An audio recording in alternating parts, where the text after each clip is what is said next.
Good morning champions. आपका हमारे channel पे स्वागत है भाई। चैनल का नाम रहेगा भाई मैथ विद मोनू मास्टर भाई। अगर आप हमारे चैनल पे न्यू है तो आप हमारे चैनल पे विजिट करें और अपनी क्लास से संबंधित वीडियो को जाके देखिए, प्लेलिस्ट में जाकर देखिए भाई, ठीक है। वहाँ पे आपकी क्लास से संबंधित सभी वीडियो मिलेंगे भाई, स्टार्टिंग से भी, ठीक है। तो वहाँ पर हमने 2.3 जो एक्सरसाइज है उसका 4 क्वेश्चन का फर्स्ट पार्ट तक करवा दिया भाई। अगर वहाँ तक अगर आपको कोई प्रॉब्लम है तो आप पूछ सकते हो भाई, ठीक है। अपनी प्रॉब्लम को कमेंट बॉक्स में डाल देना भाई, नेक्स्ट वीडियो के अंदर आपकी प्रॉब्लम को समझा दिया जाएगा। ओके, ठीक है। इस वीडियो के अंदर हम बेस एक्सरसाइज के नेक्स्ट क्वेश्चन करेंगे भाई। देखो भाई, तो आपका फोर्थ क्वेश्चन का जो सेकंड पार्ट है भाई, तो अगर आपको ये क्वेश्चन दिखाई नहीं दे रहे तो आप इसको जूम करके देख सकते हो भाई। तो हम आगे फोर्थ क्वेश्चन का सेकंड पार्ट भाई, तो आपको दिखाई दे रहा होगा यहाँ पे भाई। तो फैक्टराइज करना है ये, और ये दे रखा है 2x² प्लस 7x प्लस 3 भी। ठीक इसी तरह यहाँ पे थर्ड पार्ट भी दे रखा है, 4 पार्ट इसके अंदर, सभी के क्या करने हैं, फैक्टराइज करने हैं। तो मैं आपको दिखाई दे रहे होगा अपने ये। तो पहले फर्स्ट पार्ट मैंने करवा दिया था पिछली वीडियो के अंदर भी, ये थर्ड क्वेश्चन और फर्स्ट पार्ट, ठीक है, फोर्थ क्वेश्चन का। अब हम आगे फोर्थ क्वेश्चन का सेकंड पार्ट, ठीक है। देखो भाई, बोर्ड पे देखो भाई,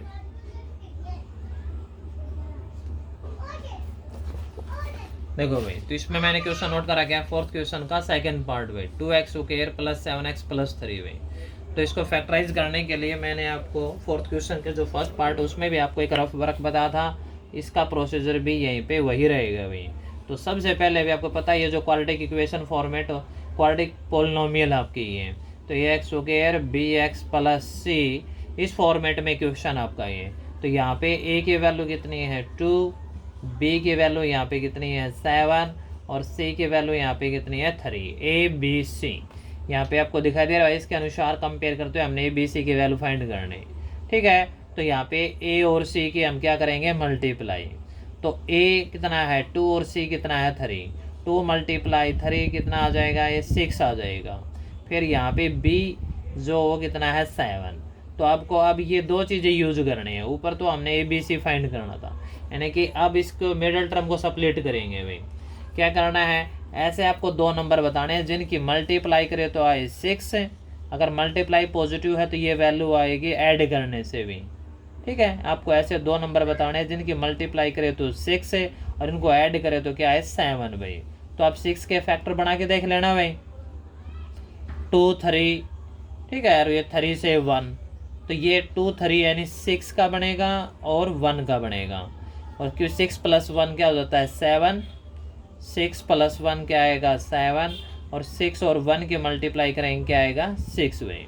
तो दोनों ही कंडीशन सेटिस्फाई होगी भाई, यानी कि दोनों की मल्टीप्लाई ए और सी की मल्टीप्लाई 6 होगी और बी की वैल्यू क्या आएगी 7।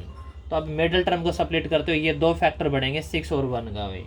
तो 2x² प्लस में 7x के जगह हम क्या लिखेंगे 6x and plus 1x plus 3 भी, ठीक है। इसको मिडिल टर्म को हमने सप्लिट कर दिया, 7x को तोड़ दिया, ठीक है।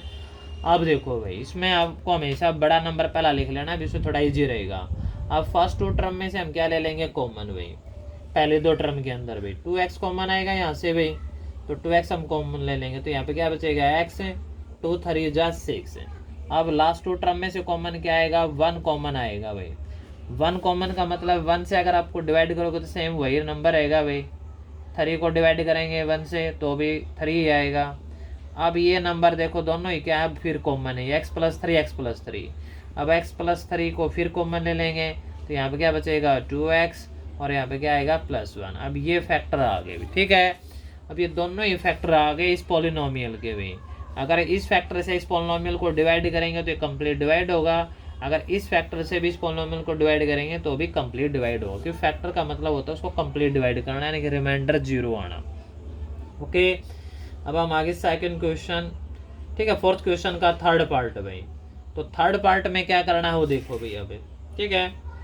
तो इसका थर्ड पार्ट का जो प्रोसीजर क्या रहेगा, बुक में मैंने क्वेश्चन आपको बता दिया था, मैं सीधे आपके क्वेश्चन नोट कर देता हूँ। यहाँ पे दे रखा है आपका भाई 6x²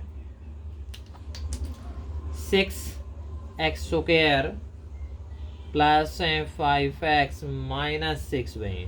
तो ये इसका भी हमें क्या करना है फैक्टराइज करना है भाई। ओके, इसका प्रोसीजर भी वही रहेगा समझाने वाला भाई। तो ये फर्स्ट क्वेश्चन, इसका सेकंड क्वेश्चन का ये रफ वर्क मैं यहाँ से साफ कर देता हूँ भाई, ठीक है, क्योंकि अब हमें ये नेक्स्ट जो पार्ट करवाना है उसमें हमें इसके रफ वर्क की आवश्यकता नहीं है। तो अब देखो भाई, इसका जो थर्ड पार्ट का रफ वर्क है भाई, तो इसके अंदर भी हमें वही प्रोसीजर है भाई, a x square b x plus c. यहाँ से ए की वैल्यू क्या रहेगी 6 रहेगा, बी की वैल्यू क्या रहेगी 5 और सी की वैल्यू क्या रहेगी -6 भाई। यहाँ से हमें ए और सी की मल्टीप्लाई करेंगे, ए कितना है 6, ठीक है, तो और सी कितना है -6, दोनों की मल्टीप्लाई करने से क्या आएगा -36 आएगा। बी की वैल्यू 5 ये हमें लेनी है भाई, आगे बात समझ में। तो इसके अलावा अब नीचे वाली प्रोसीजर दोनों का यूज होगा। अब ऐसे आपको कोई दो नंबर बताने हैं जिनकी मल्टीप्लाई करें तो क्या है -36, ठीक है। अगर मल्टीप्लाई आपकी बार माइनस की है तो ये वैल्यू आएगी डिफरेंस करने से भाई, ठीक है। 5 आपकी बार ऐड करने से नहीं आएगा, डिफरेंस करने, क्योंकि मल्टीप्लाई नेगेटिव है।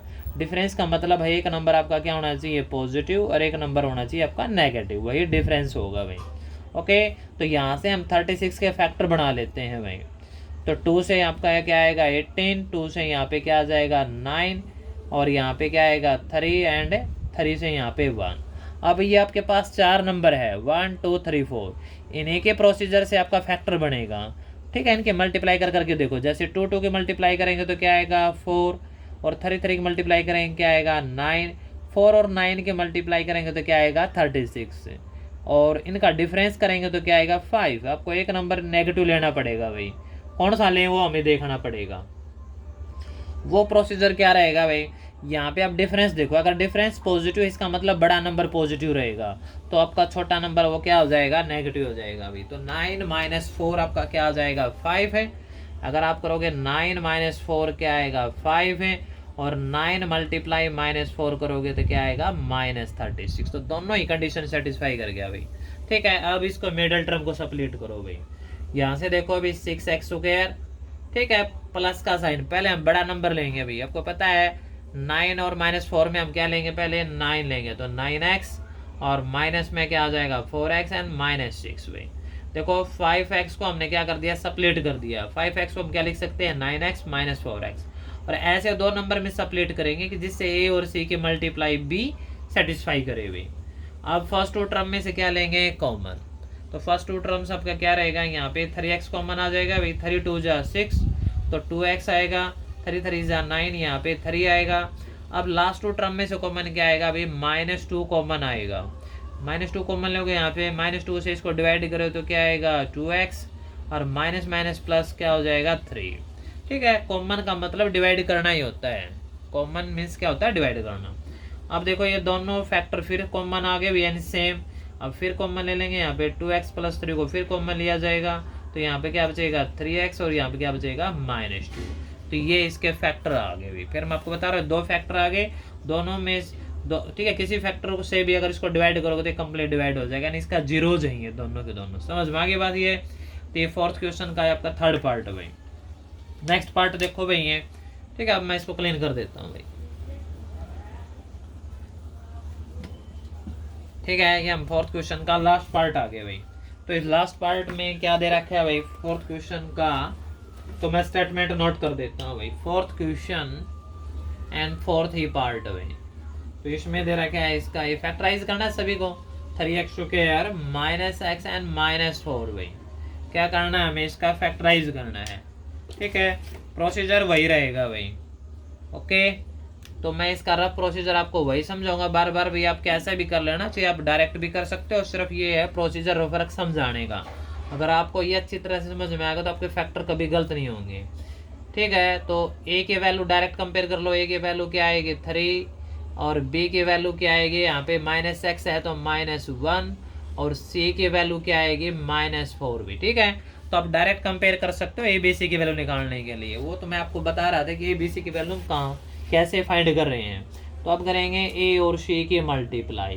तो a आपका कितना है आपको पता है अभी 3 और c कितना है -4, दोनों की क्या करेंगे मल्टीप्लाई। तो 3 मल्टीप्लाई -4 क्या आ जाएगा -12, और आपको b की वैल्यू ये यूज करनी है भाई, ठीक है। अब मल्टीप्लाई माइनस की है तो यह वैल्यू आएगी डिफरेंस करने से। ये वैल्यू कैसे आएगी डिफरेंस करने से आएगी। और डिफरेंस का मतलब होता है कि एक साइन आपका पॉजिटिव होगा, एक आपका क्या होगा नेगेटिव। पॉजिटिव नेगेटिव का डिफरेंस होगा भाई, ठीक है। दोनों ही अगर साइन पॉजिटिव रहेंगे तो ऐड हो जाते हैं, दोनों ही अगर नेगेटिव होंगे तो भी ऐड हो जाते हैं, लेकिन प्लस माइनस में क्या होगा डिफरेंस है। तो यहाँ से 12 के फैक्टर बना के देख लो। वैसे तो आपको डायरेक्ट करोगे तो 3 और 4 का बन जाएगा, लेकिन वहाँ पे प्रोसीजर फैक्टर का रहता है। 2 से यहाँ पे 6 आएगा, 2 से यहाँ पे फिर 3 आएगा, 3 से यहाँ पे 1 आएगा। तो इस 2 की मल्टीप्लाई करेंगे तो क्या आएगा 4, और 3 और 1 की मल्टीप्लाई करेंगे तो क्या आएगा 3। तो 4 और 3 के फैक्टर बन जाएंगे भाई। फिर बात आती है कि भैया डिफरेंस -1 कैसे आएगा। आपके पास डिफरेंस माइनस का, इसका मतलब बड़ा नंबर माइनस का होगा भाई, क्योंकि यहाँ पे जो निशान होता है हमेशा बड़ा नंबर का लिया जाता है, क्योंकि डिफरेंस प्लस माइनस के अंदर क्या होता है हमेशा माइनस करते हैं और निशान लेते हैं बड़ी संख्या का। तो यहाँ पे डिफरेंस माइनस का 4 हो जाएगा +3। अब -4 + 3 की वैल्यू को रिजल्ट करोगे तो क्या आएगा -1, और -4 और +3 की मल्टीप्लाई करोगे तो क्या आएगा -12। तो दोनों ही कंडीशन यहाँ पे क्या हो जाती है सेटिस्फाई भाई। अब मिडिल टर्म को सप्लीट कर दो भाई। तो 3x हो गया, -x की जगह हम क्या लेंगे, पहले बड़ा नंबर लिखेंगे तो -4x एंड प्लस में क्या हो जाएगा 3x और -4 भी। ये जो मिडिल टर्म है इसको हमने सप्लीट कर दिया भाई, इसको हमने क्या लिख दिया -4x एंड +3x। अब फर्स्ट 2 टर्म में से कॉमन लेंगे तो यहाँ पे x कॉमन आ जाएगा भाई। यहाँ पे क्या कॉमन आएगा x भाई, समझ में आ रही बात आपको ये। तो ये x कॉमन लेने के बाद देखो भाई, तो यहाँ पे क्या बचेगा 3x और यहाँ पे क्या बचेगा -4 भाई। अब लास्ट 2 टर्म में से कॉमन क्या आएगा +1 कॉमन आएगा अभी। 3 और 4 में से कॉमन 1 ही आएगा, ठीक है। तो 1 कॉमन लेने से कोई इफेक्ट नहीं पड़ेगा, सेम रिजल्ट आएगा भाई। आगे बात समझ में आई है। तो 3x -4 हम फिर कॉमन ले लेंगे, दोनों ही कॉमन है तो यहाँ पे क्या बचेगा x और यहाँ पे क्या बचेगा +1। तो ये दोनों फैक्टर आ गए भाई, ये दोनों ही इसके क्या हो जाएंगे आंसर हो जाएंगे। समझ में आ गई बात। ये दोनों इसके रिक्वायर्ड फैक्टर हो गए। ओके, अगर आपको वीडियो अच्छी लगती है तो इसको लाइक और शेयर कर देना भाई। इस वीडियो के अंदर भाई हम इस एक्सरसाइज का 4th क्वेश्चन ही कंप्लीट करवाएंगे भाई। अगर यहाँ तक अगर आपको कोई दिक्कत है तो दोबारा पूछ सकते हो, ठीक है। फैक्टर बनाने का प्रोसेसर आपको जो बताया है मोस्ट इम्पोर्टेंट टॉपिक है आपका ये फैक्टराइज करना। इसको अगर आप ध्यान से कर लेते हो तो आप आगे जो फर्दर जो नेक्स्ट जो क्लासेस होती हैं उनमें भी आपको काफ़ी हेल्प मिलेगी भाई, ठीक है। तो मन करके पढ़ते रहिए भाई, आगे बढ़ते रहिए भाई। जय हिंद, जय भारत भाई।